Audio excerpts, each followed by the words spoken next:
batondi na nzela misala ikeleve banda kongola banda kolela tilelo azolela bamona inga yuma menga nazaka yuma te je m'engage à user de tout ce qui est en mon pouvoir pour que les mbote na bandeko nyonso mbote na ba congolais na lobengaka bino ba sentinelle bozali ba sentinelle po ete ya solo bolingaka Congo ekolo mboka na biso bozali ebele na mikili ya bapaya bozali ebele na mikili ya poto na Afrika na 26 provinces oyo ezali ko constituer République démocratique du Congo bozali ko na biso à partir ya ville province ya Kinshasa wapi tozali ko émettre pe na pesi mbote lisusu na ba oyo to bengaka ba patriote ba congomane ba oyo balingaka Congo ezali na mikakatano papa sentinelle elongo na bino ba sentinelle to lobaka yango ete makambo ezali ebele na mboka na biso esengeli to solola kasi mokolo ya lelo bandeko balandi mokolo ya lundi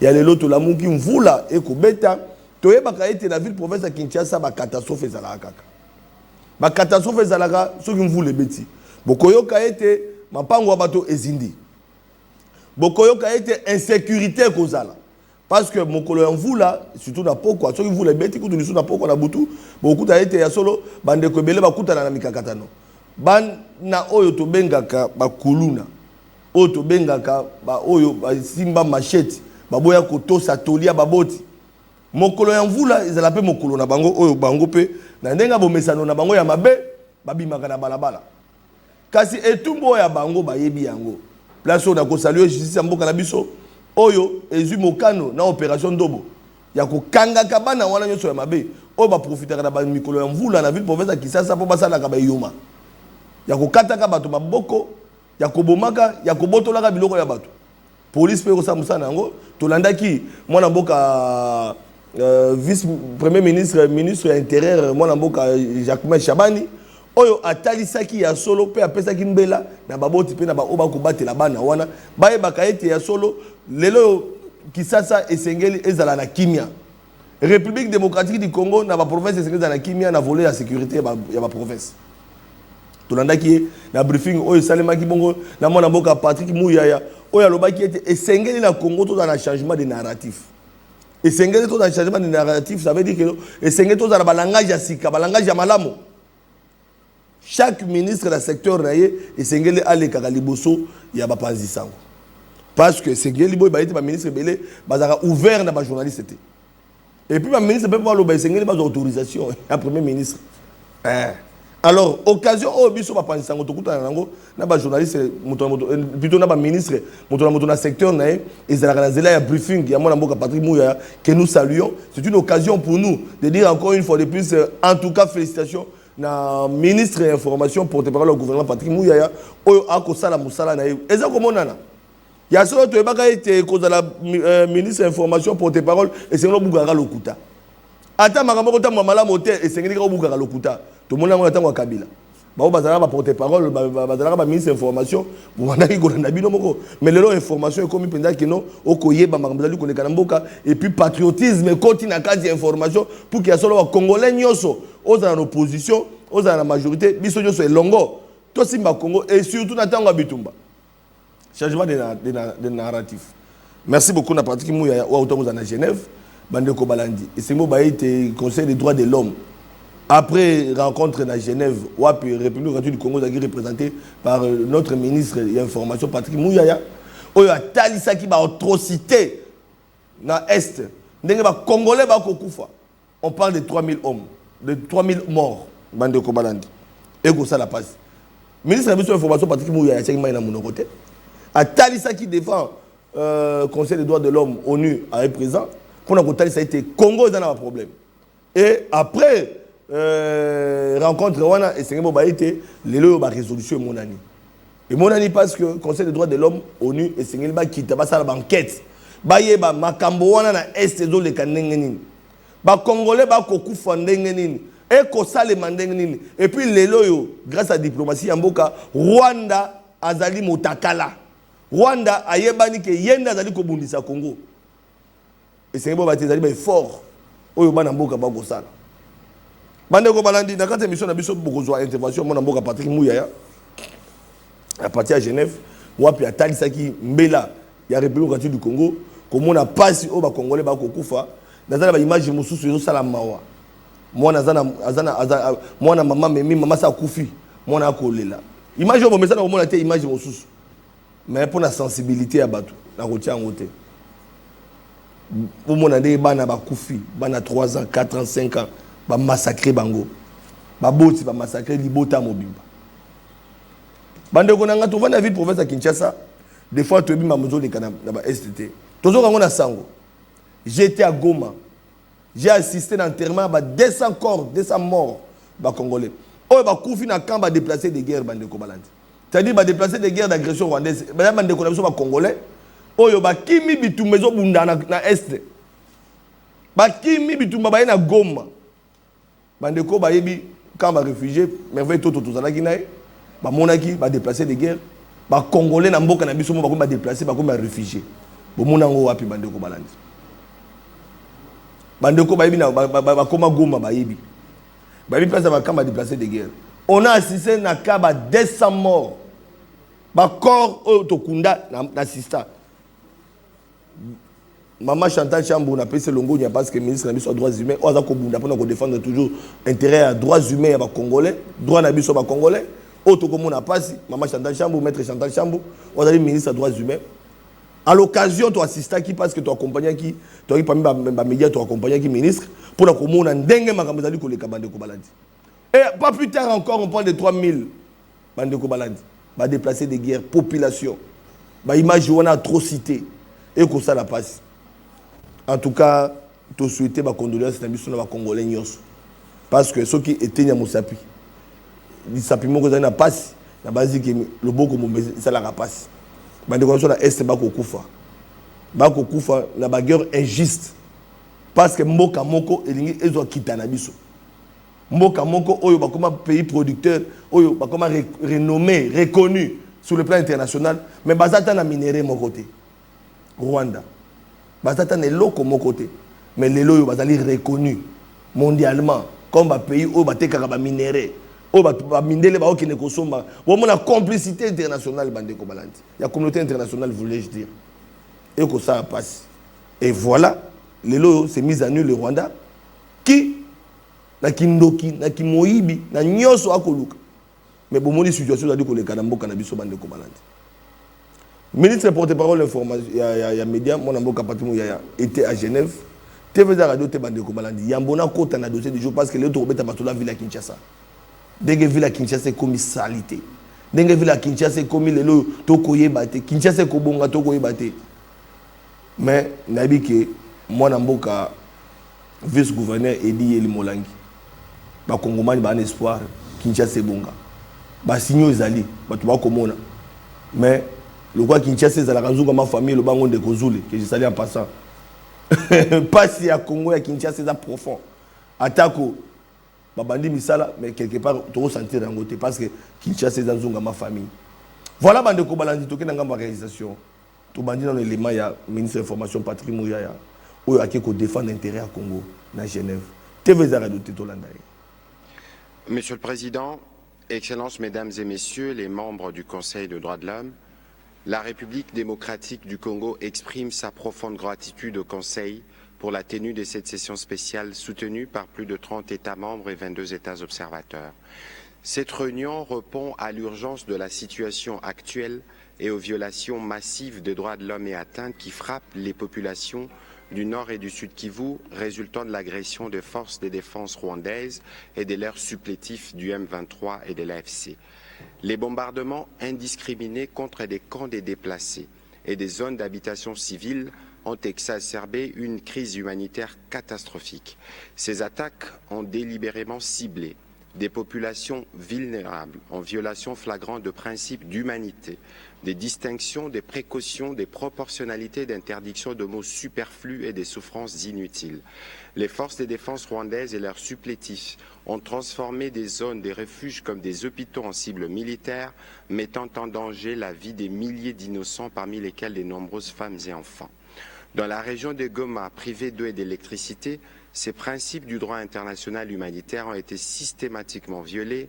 Les bombardements indiscriminés ont frappé des zones résidentielles, provoquant des déplacements massifs des populations et attaquant de cas de personnes déplacées internes. Cette situation est d'autant plus alarmante qu'elle se déroule dans un contexte où des populations déjà vulnérables se trouvent prises au piège entre les forces rwandaises et leurs supplétifs du M23, notamment soutenus par des acteurs extérieurs. Selon les chiffres de l'ONU, lors de l'agression qui a conduit à l'occupation de Goma, au moins 3000 personnes ont perdu la vie et plus de 3000 autres sont aujourd'hui blessées. Les attaques ciblant les civils, les déplacements forcés et les attaques contre les camps de personnes déplacées internes témoignent d'une brutalité inacceptable, étayée par des atrocités indescriptibles, notamment des meurtres, des viols de moins de 200 femmes, des massacres et les recrutements forcés d'enfants conduits dans des centres de formation à Rutshuru et ailleurs. En soutenant activement ces groupes armés, le Rwanda porte une responsabilité directe dans ces violations, exposant ainsi les civils à des souffrances inimaginables. Les forces de maintien de la paix, sous le mandat du Conseil de sécurité, en particulier la MONUSCO, ainsi que les installations humanitaires ont été prises pour cible à plusieurs reprises, compromettant leur capacité à protéger les civils dans un environnement hostile. Nous déplorons également les attaques contre les forces régionales de la SADC qui œuvrent sans relâche pour la stabilité de la région. Monsieur le Président, face à cette situation, la République démocratique du Congo appelle à la mise en place d'une commission internationale d'enquête pour examiner les violations des droits de l'homme commises dans notre pays. Cette commission devra être mandatée pour établir la vérité sur les responsables de ces crimes et rendre des recommandations pour en tenir les auteurs responsables. Nous appelons également à l'adoption des mesures concrètes pour prévenir de telles violations à l'avenir. Il est essentiel de renforcer les mécanismes de surveillance et d'alerte précoce, ainsi que d'assurer une meilleure coordination entre la MONUSCO, les forces de sécurité congolaises et les acteurs régionaux afin de protéger les civils et de prévenir de nouvelles escalades des violences. De plus, il est impératif de garantir un accès humanitaire immédiat et sans restriction pour permettre de mieux prendre en charge des milliers de blessés, évacuer les cas les plus graves et réduire les risques de propagation d'épidémies telles que le choléra, les mpox dans une ville traumatisée dont certaines rues ont été transformées en cimetières. Nous rejetons fermement l'implication continue de certains États, notamment le Rwanda, dans le soutien logistique, militaire et financier à des groupes armés opérant sur notre territoire. Les soutiens du Rwanda au M23, documentés à plusieurs reprises, y compris par les groupes d'experts mandatés par les Conseils de sécurité des Nations Unies, a alimenté la violence dans l'Est de notre pays depuis plus de 30 ans, exacerbant la guerre pour des raisons liées à l'exploitation de ressources minières stratégiques de la République démocratique du Congo. Nous appelons donc ces conseils à tenir le Rwanda responsable de ces crimes de guerre et de ces crimes contre l'humanité, notamment les dépeuplements forcés des populations et leur remplacement par d'autres, ainsi que la domination des nouvelles autorités administratives dans le but d'occuper définitivement ces territoires. Il est urgent d'exercer une pression internationale pour que le Rwanda cesse immédiatement son soutien à ces groupes armés et se retire tout aussi immédiatement du territoire congolais. Monsieur le Président, la République démocratique du Congo reste pleinement engagée dans la recherche de la paix et de la stabilité. Nous réaffirmons notre volonté de travailler de manière constructive avec tous les acteurs régionaux et internationaux, mais il est impératif que la communauté internationale soutienne fermement nos efforts pour mettre fin à cette crise de protection et à la souffrance de notre peuple dans la partie est de notre pays. Nous réitérons donc notre appel à la responsabilité pleine et entière du Rwanda dans cette situation et à des mesures immédiates pour mettre fin à son soutien aux groupes armés. L'adoption par consensus de la résolution qui vous a été présentée serait signe de solidarité pour les millions de Congolais qui vivent aujourd'hui sous l'occupation des forces rwandaises. Je vous remercie de votre attention, Monsieur le Président. Merci. Je vous remercie pour... Monsieur le Président, Excellences, Mesdames et Messieurs les membres du Conseil des droits de l'homme, la République démocratique du Congo exprime sa profonde gratitude au Conseil pour la tenue de cette session spéciale soutenue par plus de 30 États membres et 22 États observateurs. Cette réunion répond à l'urgence de la situation actuelle et aux violations massives des droits de l'homme et atteintes qui frappent les populations du Nord et du Sud Kivu, résultant de l'agression des forces de défense rwandaises et de leurs supplétifs du M23 et de l'AFC. Les bombardements indiscriminés contre des camps des déplacés et des zones d'habitation civile ont exacerbé une crise humanitaire catastrophique. Ces attaques ont délibérément ciblé des populations vulnérables en violation flagrante de principes d'humanité, des distinctions, des précautions, des proportionnalités, d'interdictions de mots superflus et des souffrances inutiles.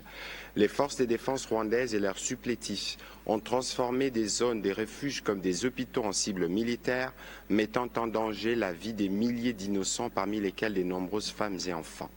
Dans la région de Goma, privée d'eau et d'électricité, ces principes du droit international humanitaire ont été systématiquement violés. Les bombardements indiscriminés ont frappé des zones résidentielles, provoquant des déplacements massifs des populations et attaquant de cas de personnes déplacées internes. Cette situation est d'autant plus alarmante qu'elle se déroule dans un contexte où des populations déjà vulnérables se trouvent prises au piège entre les forces rwandaises et leurs supplétifs du M23. Les nationales soutiennent fermement nos efforts pour mettre fin à cette crise de protection et à la souffrance de notre peuple dans la partie est de notre pays. Nous réitérons donc notre appel à la responsabilité pleine et entière du Rwanda dans cette situation et à des mesures immédiates pour mettre fin à son soutien aux groupes armés. L'adoption par consensus de la résolution... Bandeko Balandi, ndenge botukulanda ministre ya média et porte-parole au gouvernement Patrick Moya ya Bolandi na Genève, attaqué yé mon côté. Tout le monde a eu présence, il y a maman ministre il y a droits humains maître Chantal Chambou au Pazala qui toujours pour nous compléter des causes. Bobi était après plusieurs tentatives il y a conseil des droits de l'homme na Italie baka il y a ba congolais bazoko fana SRP du Congo. Bobi était Tomeka mais Bolanda bino moko était résistance d'ailleurs makas. Mais cette fois-ci en tout cas ils allaient s'engommer parce que vendredi 7 février 2025 à Genève, Ezala qui a Koïnda parce que la République du Congo a été reconnue victime d'agression. Il y a Rwanda et surtout dans l'atrocité. Il y a la population qui vivre dans la SRP du Congo. Et cette fois-ci, tout le monde était à le Conseil des droits de l'homme et des Nations Unies. Cette fois-ci, a se prononcé en faveur de la République du Congo. On parle de 3000 morts et de 3000 blessés. Bandeko Balandi. La République du Congo na Goma pour nous assister à l'enterrement, il y a 200 corps, il y a déplacés des guerres d'agression rwandaises. Mais cette fois-ci, c'est que été accueilli, bombé sous bande konabiso, ils a passé. Imagine beaucoup de monde mais ils passé pour nous aller coller et que le Rwanda vraiment est reconnu maintenant comme pays agresseur parce que c'est que malgré reconnaissance internationale, mais moi réserve les Alaki. Mais cette fois-ci, le Rwanda est mis à nu grâce à la diplomatie. Et en Canabiso, parce que vous avez sommet et assez SADC et connaître l'échec. Pourquoi? Parce que aux hommes, on a même un pays africain, mais vous êtes incapable. Bande Canabiso africain, vous êtes incapable. Et là, je salue, bravo, il y a vice-ministre, il y a affaires étrangères, vous avez été à Talisaki, il a beau qui signé un accord. Oui, c'est qui na Italie maleka qui kuna bande koblandi et ça la passe pour être sommet et assez SADC en tout cas ba ko pointer du doigt Rwanda. Mais après la résolution, après résistance à la République du Congo, Bolanda qui bino moko était à solo ba mboka ebele communauté internationale ba reconnaître mais ba mboka o Afrika mingi ba ko reconnaître ngote mais ba ko mona kitoko zika ba ko mona été baza ko agresser biso ba ko boma biso mais bango ba ko za incapable et bon mona qui ministre vice-ministre na biso affaires étrangères a tellement qui pas talisa qui bande ko na biso Afrique ils a dit pas si mingi comme on a été ba ko accompagner biso té mais voilà la diplomatie ya Congo communauté internationale ailleurs va reconnaître mais bande économiques africains ça pas si mingi mais tout ça ni EAC SADC tous allez toujours ba membre tout ça la bonne parce que tous allez pays autres on fait partie l'Afrique centrale nous faisons partie même un pays limitrophe c'est moi ba été tous allez ba pays autres total ba voisins tous ces nous vivra ensemble mais tokobunda pour être bitumba oyo tokolongango alors bande ko balandi to ba na bino été tokobeta masolo na ville province à Kinshasa pendant 20 minutes on a eu le temps de parler les histoires de l'Est de la République du Congo. Notre invité est déjà sur le plateau, a patienté quand même pour être tombé à Masolo parce que les Cambodgiens, pays Congo, Italie, pays Bitumbao, ils avaient pu converser Bango. Il est député provincial élu il y a ville province à Kinshasa, awa na province à Kinshasa, moko na kati ya Lingomba ya Union Sacrée, moi na mboka Steve Mulumba na pesi mbote boyi malam. Merci beaucoup Ndeko Flavien, na sepeli na émission na yo, merci pour l'invitation pesi ngai. Ils allaient songominga ko yamba yo, ya moto beta masolo la ville province à Kinshasa, bitumba est République du Congo, bino vous allez bolober la population, vous allez bandeko yo, vous allez ko défendre l'intérêt de la population. Lelo likambo ya République démocratique du Congo, comme on a bitumba ya agression ya Rwanda M23, ou vous allez soutenir, vous allez congomani, au côté de mon côté pour na bandeko na biso à est. Bon, avant même que la bande de Konabiso à Est, mais en tant que Congolais, je peux dire que la situation est pas si makasi. Et surtout en tant qu'acteur politique, des fois, ils perdent même l'appétit. Kota la image, kota la maramning, pas plus tard que 2 minutes avant la Kota, un ami à moi m'a envoyé un message vidéo. Aux hommes qui bazo chicoté, papa moro rien que parce qu'il a pris sa bouteille de bière. Car après meli bière naé, bato M23 ba zuye ba fiakoli fi muliboso moi si na bana naé. Donc sozo tala maramba boye zo pe ça passe makasi, mais une chose est vraie. Bato na biso ya est bandeko na biso ba que nous sommes ensemble. Cette situation a tellement duré et je crois et je garde encore espoir que tout comme on a dernier virage nango pour que une fois pour toutes aussi sa situation. Merci beaucoup. Voilà. Alors, na Italie, Siko, ville province à Kinshasa, vous allez élu, il y a ville province à Kinshasa, les lots, mon coin, parti politique, na Katia Lingomba, IDPS, allié, Bozana Kata Union Sacrée. Ville province à Kinshasa, vous les bêtis les lots. Yomoko, Otali Bosoto, Otali Mai, Kolongwa Lemba, Kolongwa Kingasani, Kolongwa Matadi Mayo, pour la centre-ville. Yébissa Bisso vraiment. Est-ce que vous allez fier, il y a cause là-bas, élu, il y a ville province à Kinshasa? Ndeko Flavien, ça va permettre, avant dans le ville à Kinshasa, en rapport avec Maramozo le Kana Est. Je voudrais insister ici que nous sommes de cœur avec Bateau Union Sobazo souffrir à niveau Est et en même temps nous avons profité en tant que leader d'opinion que Senga na Moutounion soit participé à l'effort de guerre. Bao déjà bazo sale sayango to bazo sala yango nzamba pambola bango.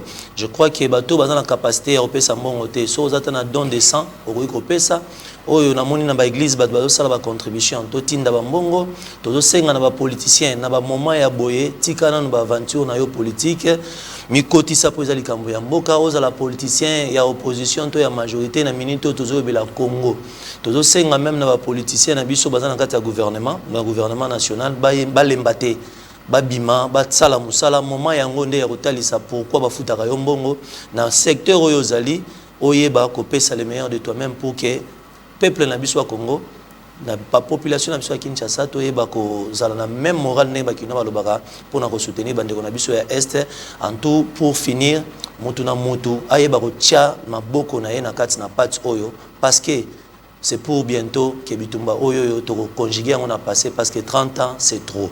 Voilà. Alors par rapport à Oya Ville à Kinshasa, je voudrais Kota Lisayo que Ndeko Flavien, on peut bien parler Marambouya Ville à Kinshasa et Rosabiso temps et belé aussi la émission et aussi la thé. Nous sommes vraiment désolés à comprendre que ceux qui m'ont les bêtis, au en français, après la pluie vient les beaux temps, mais la ville à Kinshasa après la pluie vient les catombes. Bisika msusu ba inondation, bisika msusu ba faut ba pepa mai, bisika msusu ba il faut ba tambola ya ko sauter na mabanga, bisika msusu ba robimate à cause du fait qu'il faut ba zela mai kita. Déluge partout, mais ce n'est pas un problème qui date d'hier ni d'avant-hier. C'est un problème chronique qui a fait déjà plus de 10 ans, 20 ans, 30 ans même s'il faut dire ça comme ça. Alors je crois et je continue à croire que Kinshasa n'a pas fort peut-être il y a bateau yo bacheli biso na minute yo comme gouvernant il y a Ville Kinshasa autovota qui en tant que député. Je crois que Moussala ou Bazo Sala et repé sa moi lueur d'espoir.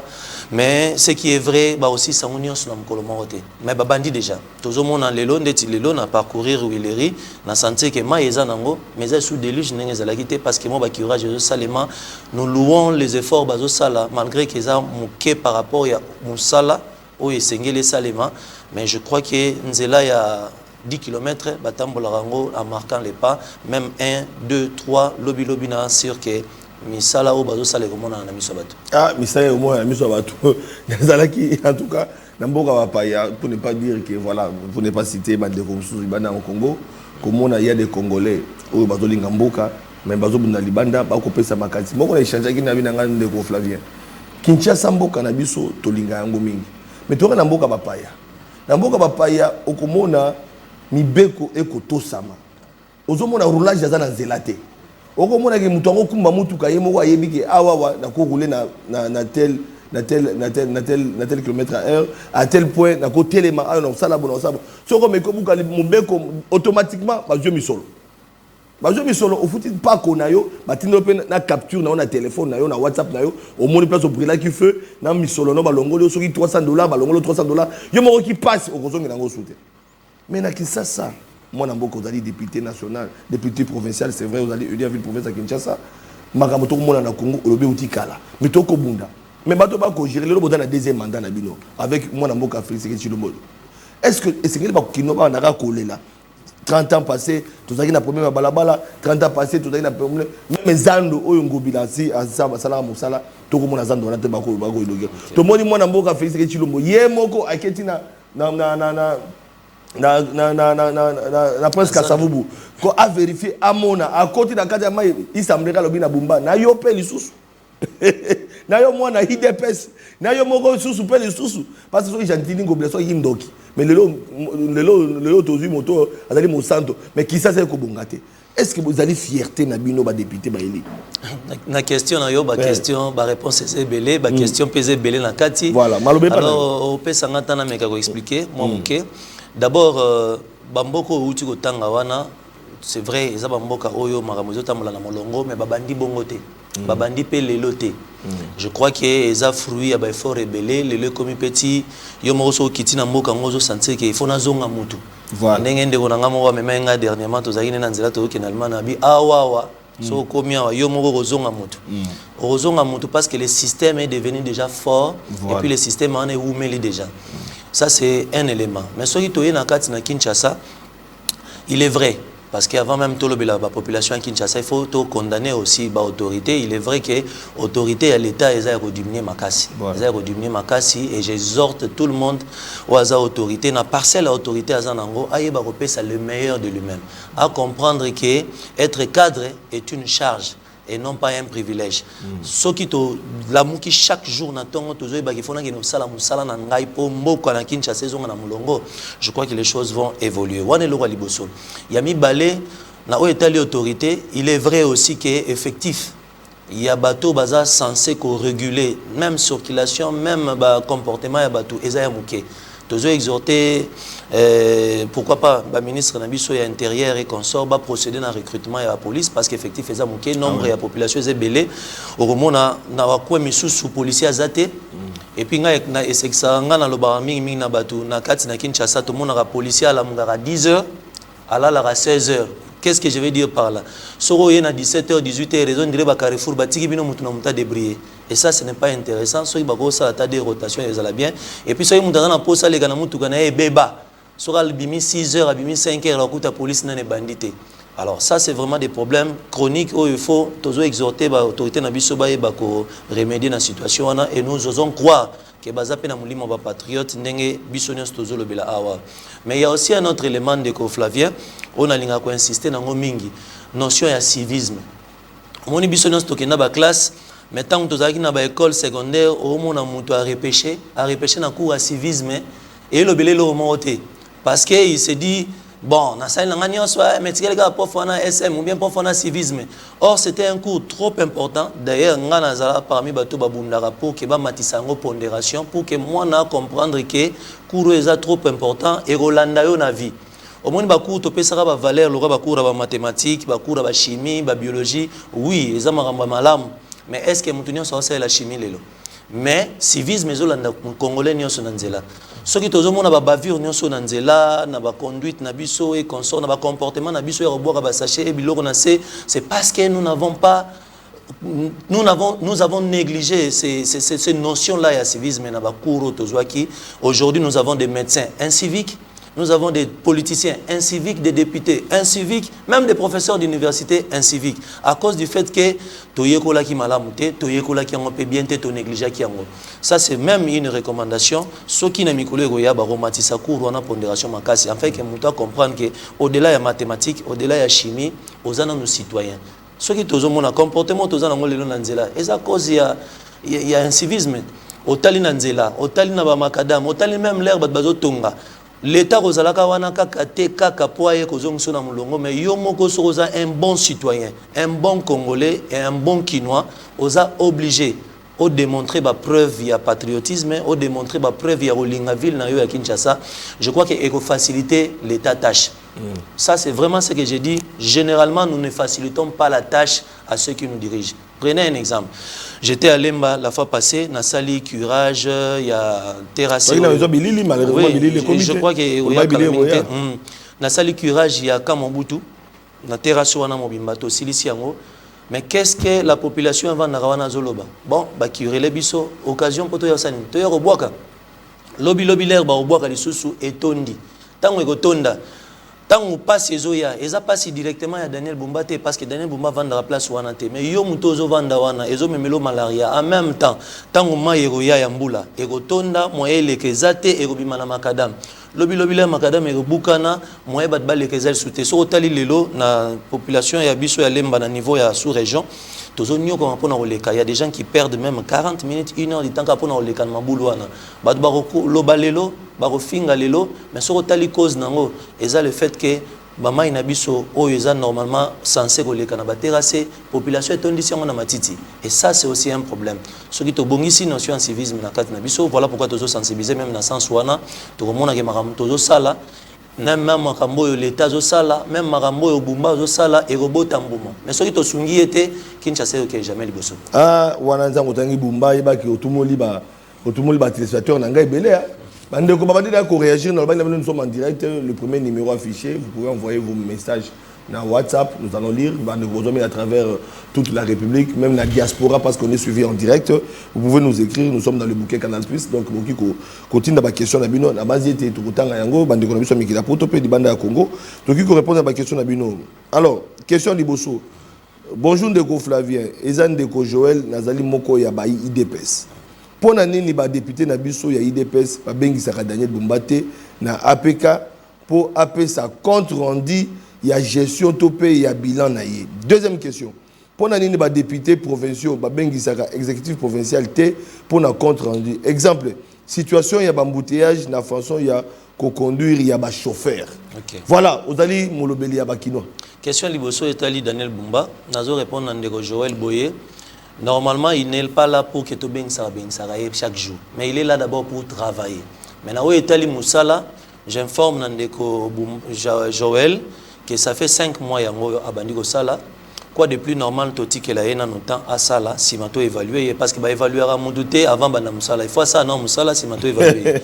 Et je crois que dans le mois de mars, tu as déjà 9 mois à mandat.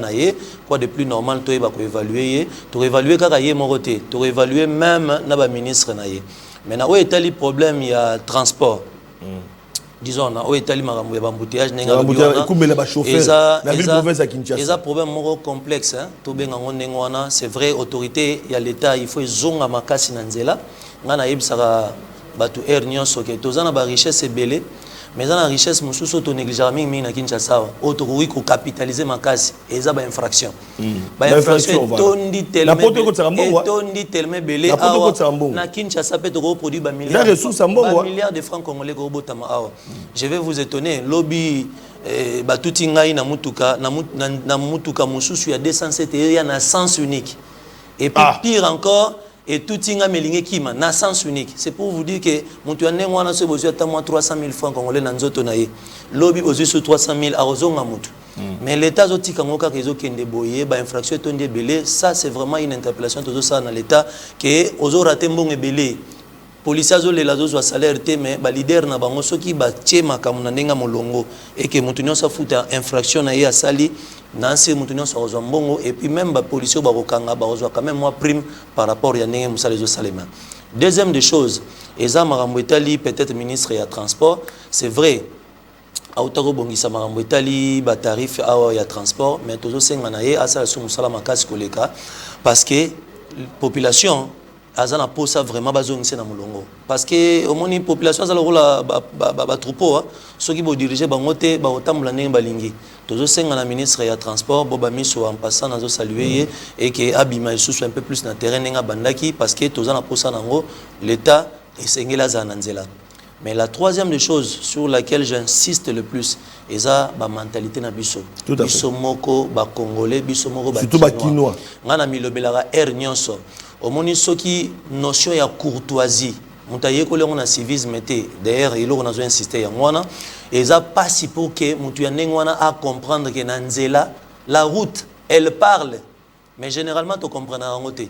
Parce que au moment où tu as kumba na katikati ya baba ya balino eza marque au sol na se azo tambola azo yebate a rechanger boya rozonga boye et puis tanga moni c'était à côté sens unique lelo na bandeko na biso oyo oyo soki mutu na mutu azo comprendre te que esika na kokosala la courtoisie na tika moninga leka ngape na tour na nga na koleka na esika à perdre 2 minutes on perdre 1 heure du temps et lobby. Mais est-ce que politique oyo to mona ka tango ya Mosé Laurent Désiré Kabila politique ya fimbo ya fimbo o to mona ka ba chauffeur à taxi ba zo vanda ba to mi balé na liboso 4 na sima to mona Mosé awa kana police na biso moko ba beta ba to ba fimbo receveur azongi moto chauffeur azongi moto o mona comment ezonga moto moko liboso 3 na sima politique on a ba surtout ya ba civique ya ba chauffeur ya ba D57 ne obi ba to tout ayo est-ce que ceux qui police atie moi fimbo na kati nenge kanya manda otamo na ngondo au mona qui non makambo so normal est-ce que ceux qui général qui limbalimba qui je salue en passant atie dose ya fimbo na ba civique en dehors ya Mosolo est-ce que ils appellent pas bête. Bon, en parlant de général Kilimbalimba, je crois qu'il doit être plus sur le terrain parce qu'il y a sensibilité et ça vraiment importance dans le terrain. Azawana te pas dans le bureau, mais Azawana a ça la nengue référence au autant dans la prédécesseur na Yazalaki et Ozelo moi malam. Et je voudrais même aussi dire pour na ko emboîter papa na malubo lobby Kinois tous à la sérieux ana posa te ba dorloté. Kinois ana posa ba discipliné. Voilà. Mais ce qui est vrai discipline ya fimbo ils ont vraiment les sous malongate ils ont frisé droit de l'homme et consort la seule façon ya ronyoko la Kinois c'est lui faire payer des amendes et ça peut rapporter beaucoup d'argent. Donc, mais ma fourrière, c'est parce que ce n'est pas suivi. Tu as plus de 100 fourrières et puis va privé. D'ailleurs, on a annoncé bien informé que dans le mois de mars, parce que malheureusement, session auto l'excès session budgétaire, tu as tenté de revendre la parce que mission des alliés pour na rota la fourrière à travers la ville de Kinshasa. Mais j'insiste que Kinois a na Banyoko laye mais Banyoko laye na porte-monnaie. Pour ceux qui bakangi yo lelo fouti 100 000 francs, l'autre bakangi yo fouti 200 000 francs. Imaginez que versement il y a 207 nayo et ça n'ont retourné peut-être autour de 50 $, mais pour une infraction fouti lango 200 000. L'autre yo fouti 200 000. Patron même patron la robenga. Okozonga mutu. Okozonga mutu. Film vous en importance moroté. Moi j'ai dans le bar même attaque tout que ceux qui mutu bacho commandant ya district, to bacho commandant ya la police, au perdre temps nayo inutilement ya Rolanda maramamike mike ba infraction etondi nango. La police son rôle n'est pas seulement pour surveiller bien et batuna personne, mais ça peut pour rechercher des infractions. J'ai l'impression que les policiers recherchent des infractions bisike singélité. Au moment aboye akete mana kwa mo boya la bateau bobi mana sans ni pour kangabango mettant kangabango lukila biso carburant et ça c'est vraiment désolant parce que mbongo wana soke koti et que ça bien canalisé bazongi seli bango moi prime parce que basali musana bango ndenge singeli na si marambo ekende bango. Peut-être le problème est à niveau wana. J'exhorte la ministre Nabiso ya intérieur, pourquoi pas basala moi commission morona commandant Nabiso ya la ville à Kinshasa, bako lukandenge ni soki policier kangi mutu mbongo ekota na l'état et puis rétrocession to retenu à la source salement soki baza primé. Je suis sûr et certain que baosala marambo baosala nzela te parce que autorité na bango eza aussi là makasi alors que bazan la possibilité de renflouer ba kesi ya ville la province à Kinshasa pourquoi pas ya l'état mobimba na ba travers ba infraction de ça na Kinshasa. Bonjour papa Sentinelle. Na sayo liboso ya région Pire Zela et Baby Makasi Mai Libulu Makasi. Bozo mona ngote bino ba. Na mona ki ngonga mo pe na to le kawana mais malheureusement naza biso wa oyo toza ba exécutif te toza ba législateur tozo talisara nyonso de manière formelle na informelle to benga l'air mon gouverneur les cas awa les cas boye neti awa na minute tozalaki na ye ba oti ko kunda place ya Wileri wana tozalaki na lisusu na bondela ki ba oti ko kunda liboso flambeau kala mingi bazo banda liboso ina wana bazo zipa to bengi si epeli lisusu ya hôtel likambu ya kamo ni disons na liboso sous région malembe mais ba problème ya Kinshasa ngana lo baraboye za lokola ba tioyo na kati ya salle examen oyeba ko sala examen en mathématiques, il y a 90 questions mais ba pesi 1 heure de temps. Ndé bumba situation dans laquelle il se retrouve na minute. Donc ba problème eza ebele, ba problème chronique mais aza obligé à résoudre en moins d'une année. Et puis congolais Tokino en particulier, Azana tenté érotique là, Azo exigé ça là. Donc il ne sait pas en même temps Asimba wapi Atika wapi. Mais allez voir et avoir la détermination à Zanango, jusque là les choses évoluent crescendo, mais je crois que topé ça est temps. Mais on a l'impression que Bumba doit la pongi parce que les lois Zando, ma maman Zando, bah un problème, tu auras bah ouais c'est que les bah occupé bah mais ça na bah Zando, bah d'autres qui la bangango par mois bah foutera $60 na pour na mais ça sur qui a 66 cm et puis bah garantie à bah 6 mois pour na maman bah oté quand même maman te andunda. Tant que vous foutez ça à $60, toujours qu'un minimum $60. Il y a mon capital il y a $10, $20. À quoi foutre tout ça là. Est-ce que ma préoccupation n'a pas été peut pas contrat na expatrié débat géré donc biloko ngobila bundela qui bumba zongisi. Quelque part c'est pas les jours et la nuit gestion ngobila.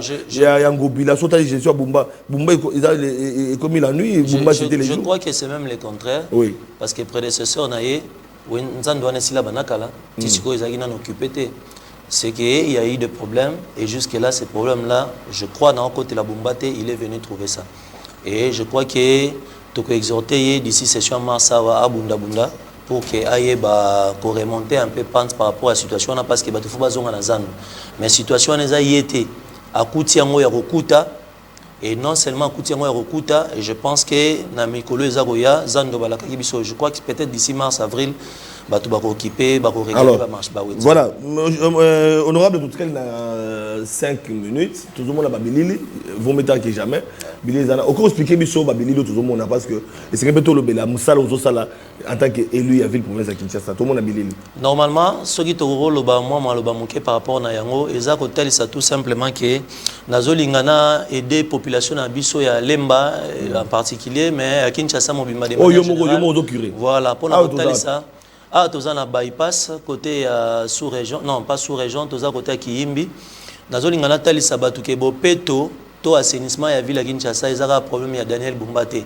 Ils ont problème ya di yeli kaka pambate, mais ils ont problème na biso nyonso. Na moi mukio tozo zwa, tozo ke no sala bisala. Il y a gouverneur. Mais en même temps, il y a vice-gouverneur, to benga ki na niveau ya rond-point ngaba. Toyaki wana to bongisi nzela bat baleka ki semaine wana malamu. Je crois que tisiko yo bazo leka moi bien, mais et si vous avez condamné la population, bazoya ko sapé ba effort nyonso o autorité azo sala mais en même temps bazoya pesus ko se lamenter plus que les cas parce que soki mutu na peso exemple to mona ngona ndaku nazo kombola ndaku mais na rolinga te na minute wana ba bakota na tant na silisi ko bongisa na rosenga ba bakota na mapapa te et consort de la même manière que ça autorité pe a eu initiative ya recurer sika moko to ya asphalter sika moko yo muto che lock na yo ya rosukola mituka na balabala il faut comprendre que plus au sala yango et robebisa makadam mais au moment que mutu wana za na posture mingi ya rofinga que non talanzelango basala yikaka mais abosani que le fait que boka ki sachet na terrasse et tondi et obebisa makadam le fait que ayaki ko tia lock na ye et obebisa makadam le fait que tie ba kwadona ba occupation nyon soit trottoir to sala lelo et obebisa ba effort nyon so oyoyo autorité urbaine azo sala to lobi te ke ba zo sala nyon so esengeli to lobi pete ke ba sali grave mais moi muke wana ceux qui population a participé dans l'effort wana je crois que ville à Kinshasa OK liboso jusqu'à aujourd'hui je suis sûr et certain que Kinshasa zo bongate pas parce que autorité azo salaté mais et Kinshasa zo bongate parce que population a participé ceux qui population a participé autorité sali je crois que Kinshasa est OK liboso. Alors, quel sera le devoir à la population? Parce que quand vous parlez de la population de l'Andayo, devoir les années. Avant même de devoir, déjà autorité, il faut y avoir sa sanction. Baedi ezali na ville ya Kinshasa o eza kokanga kofutisa ba man na bato nyonso bazobwaka ba salité na se to bato nyonso bazotondisa ba rigole bato nyonso bazo occuper illégalement ba trottoir à l'état baedi ezali tozo exhorter ba autorité na biso bayeba ko tia yango en application. Mboka oyo avec ba amende to reproduire ba milliards de francs congolais na mboko oyo par jour na Kinshasa. Population tozo sensibiliser bango pour que ba comprendre que bopeto avancement ya ville ya Kinshasa eza effort kaka ya Daniel Bumbate et ça effort kaka ya dit élité il y a ba ministre na été to ya ba député te mais ça effort ya biso nyonso population il faut y ba ko participer tant aux autres tonganda kuna yo ozui obimisi mir libanda. Ça, c'est déjà un problème. Tant aux autres, on a immeuble, au bongisi parking, ça, c'est déjà un problème. Policier, tant aux autres, on a souci à te transformer en na parking, na fourrière, bisika mami tout quelque comme ma moto place à salité, na ma camion sur la salité, zo sala manasika, o policier azali, c'est déjà un problème. Tant où yo population, zo mai na ya ndako, ozo ya boaka na balabala, c'est déjà un problème.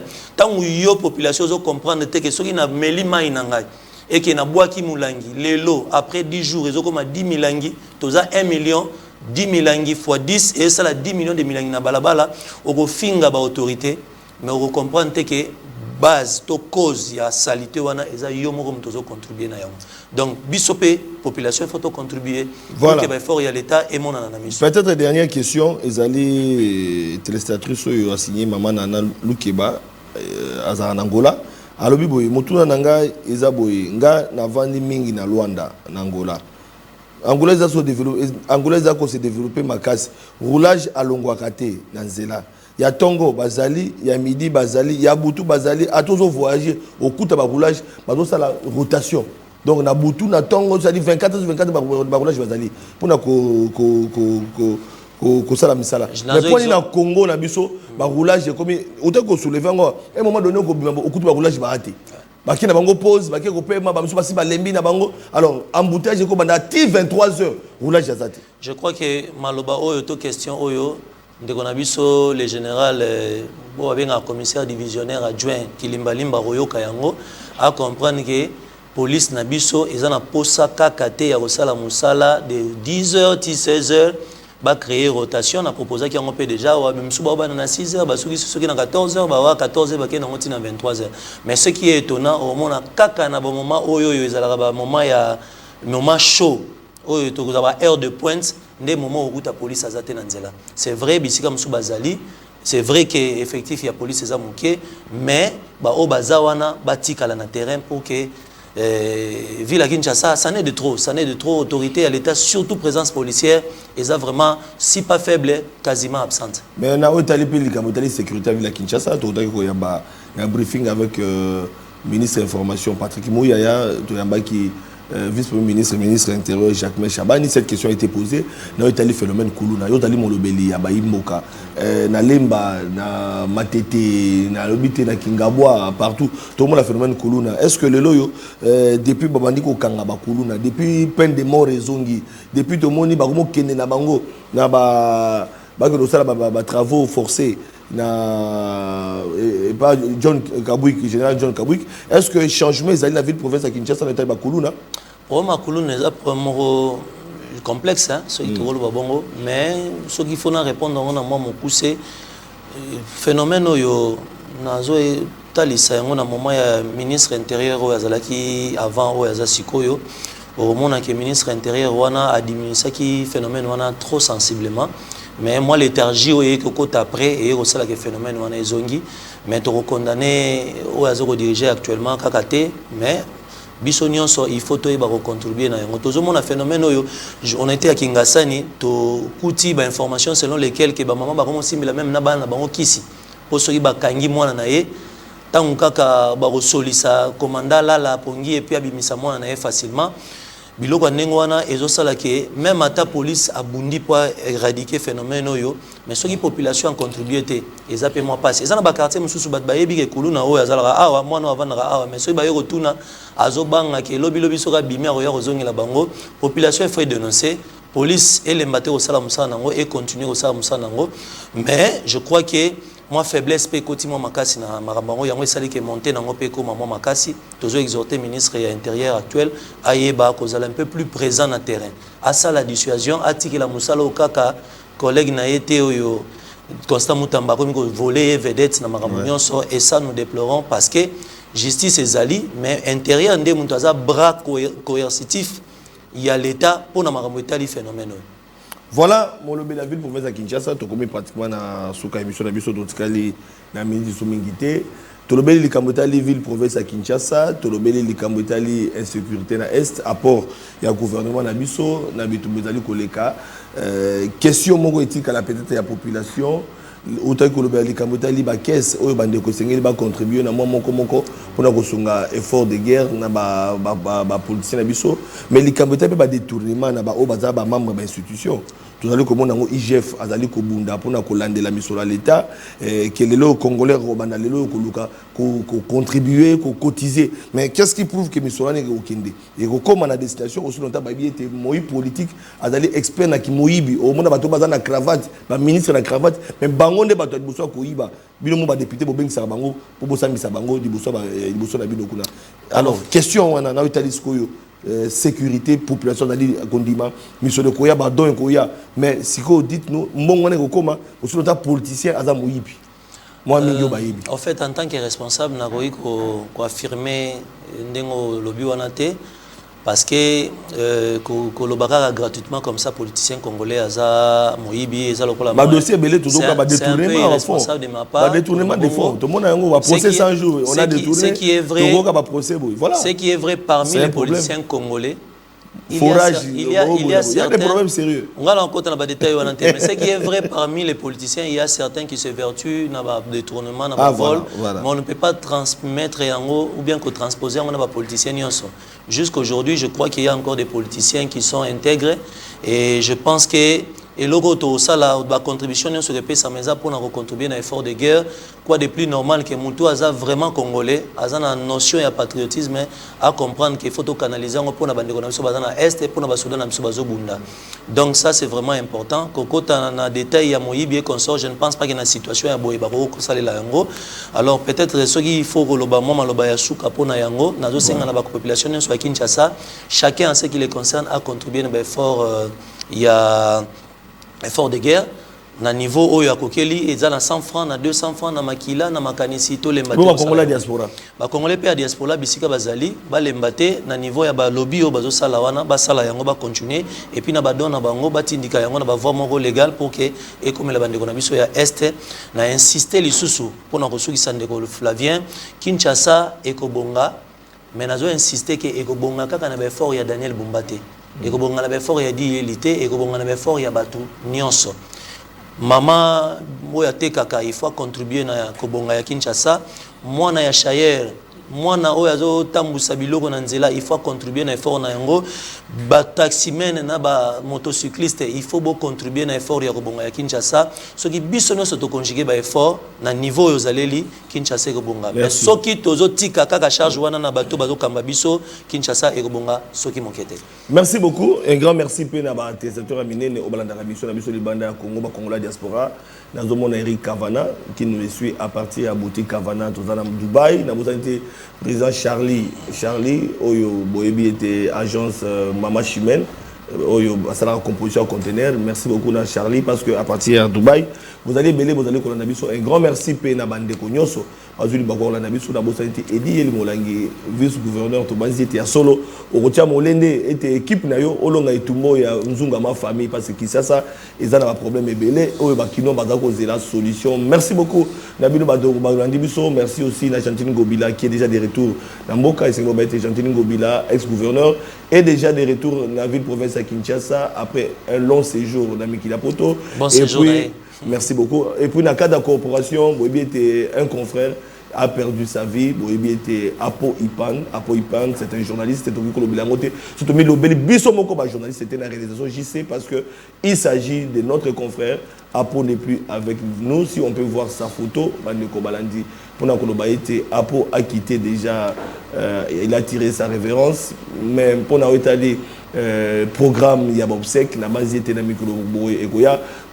C'est pourquoi nous souhaitons encore une fois de plus non condoléances na famille ya Moussala et c'est qui m'ont IGF tout de présenter condoléances na IGF Mobimba Penazela ya Jules Alingete Oyo Azali Mokambi inspecteur général chef de service Oyo a Koufeli Moko il y a Mapinga na kombo ya Apo Ipan et puis na kanda corporation c'est bon baitayi moko ya RTNC moko pe ya Jeudi télévision pour na bao bayebi et du télévision pe également donc pour na commettre Apo la corporation ya biso ba journaliste tout qui coopère de pe moko ya biso en tout cas que son âme repose en paix. Merci Nabino Batoubazoui Bakoko Nadabiso. Ce soir, beaucoup de débat. Danou Kefoula qui sera face à Maître Winer et IDPS, Bangomi Balé Tokobela Likabo, Etali Mboka, Bobi Mamdé Zaliko Kinambo Kanabiso, Tokobeta Masolo, na échec à sommet Sadek EAC, Tokobeta Masolo, Pena Oitali, Leloyo, et Sengeli Congolais, Basangana, au-delà du clivage politique, aux la IDPS, aux la PPRD,